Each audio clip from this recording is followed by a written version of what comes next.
ఈరోజు మనం పశు విశ్రమాసనం గురించి తెలుసుకుందాం. పశు విశ్రమాసనం ఇది ఒక ఇంట్రెస్టింగ్ ఆసనం అండి. ఇదేంటంటే మనం చూస్తూనే ఉంటాం, ఇక్కడ మనకి సిటీలో కనిపించకపోవచ్చు, బట్ మనకి ఊళ్ళల్లో అలాగా చెట్ల కింద కనిపించవచ్చు. ఆవులు చక్కగా ఒక పొజిషన్లో కూర్చుంటాయి, చాలాసేపు అలానే కూర్చుంటాయి. అదేంటంటే పశు విశ్రమాసనం అని అంటాము. పశువుల్లో ముందు మనం ఆవుల్లోనే ఇలాంటి ఆసనం చూస్తాం. ఇదేంటంటే ఆ కూర్చున్న పొజిషన్ బట్టి ఆసనం పశు విశ్రమాసనం అంటాం, అంటే యానిమల్ రెస్టింగ్ పోజ్. ఈ ఆసనంలో ఏంటంటే అరుగుదల అనేది చాలా అద్భుతంగా పెరుగుతుంది. అలాగే ఫుడ్ పైప్ ఏదైతే ఉందో ఆ ఫుడ్ పైప్ అనేది బాగా యాక్టివ్ అవుతుంది. లివర్, ప్యాన్క్రియాస్, కిడ్నీస్ అనేవి చక్కగా యాక్టివ్ అవుతాయి. గ్యాస్ట్రిక్ జ్యూసెస్ ఏవైతే ఉండాలో అవన్నీ చక్కగా ఫామ్ అవుతాయి. ఈ ఆసనం అనేది చాలా అద్భుతమైన ఆసనం. అలాగే చేయటానికి కూడా మనకి అనుకూలంగా ఉంటుంది. కూర్చొని చేసే ఆసనం చాలా అనుకూలంగా ఉంటుంది. ఇది ఖచ్చితంగా పరగడుపుతూనే చేయాలి. దీనివల్ల ఏంటంటే మనకి గ్యాస్ట్రిక్ జ్యూసెస్ అనేవి చక్కగా ఫామ్ అవుతాయి. దానివల్ల ఆకలిని మందగించటం అలాంటి సమస్యలు ఉంటాయి కదండి, అలాంటివన్నీ క్యూర్ అవుతాయి. అలాగే ఫుడ్ పైప్ అనేది యాక్టివ్గా ఉంటుంది.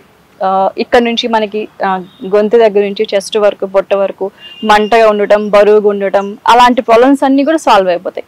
అలాంటి అబ్నార్మల్ గ్యాసెస్ అన్నీ చక్కగా రిలీజ్ అయిపోతూ ఉంటాయి. అలాగే లివర్, ప్యాన్క్రియాస్, కిడ్నీస్ అనేవి చక్కగా ఎనర్జెటిక్గా ఉంటాయి. లోపల అవయవాలన్నీ సమతుల్యంగా పనిచేస్తాయి. ఇది ఒక బ్యాలెన్స్డ్ పోజ్, అలాగే మైండ్ఫుల్ పోజ్ అనమాట. ఈ పోజ్లోకి వెళ్ళి వచ్చిన తర్వాత కూడా మనం ఇన్స్టెంట్గా గమనించవచ్చు ఎంత ప్రశాంతంగా, హాయిగా కూడా ఉంటుంది. ఇది చాలా అద్భుతమైన పోజ్. ఇప్పుడు ఈ పశు విశ్రమాసన వేయడం ఎలాగో చూద్దాం. ఇప్పుడు మనం ఆసనంలోకి వెళ్దాం. ముందుగా ఇలా సుఖాసనంలోకి కూర్చోవాలి చక్కగా.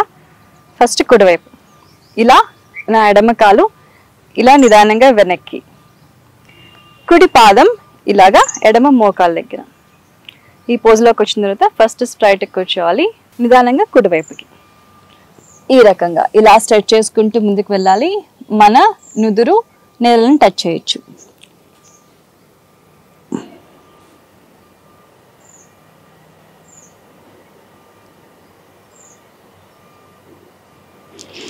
మళ్ళీ నిదానంగా పైకి రావాలి.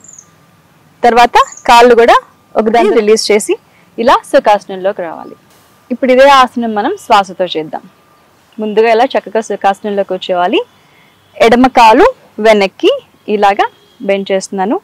కుడి పాదం ఈ రకంగా ఎడమ మోకాలను టచ్ చేస్తున్నాను. ఇప్పుడు స్ట్రైట్కి కూర్చోవాలి, నిదానంగా బ్యాలెన్స్ చేసుకుంటూ. ఫస్ట్ శ్వాస తీసుకొని ఇప్పుడు శ్వాస వదులుతూ ముందుకి.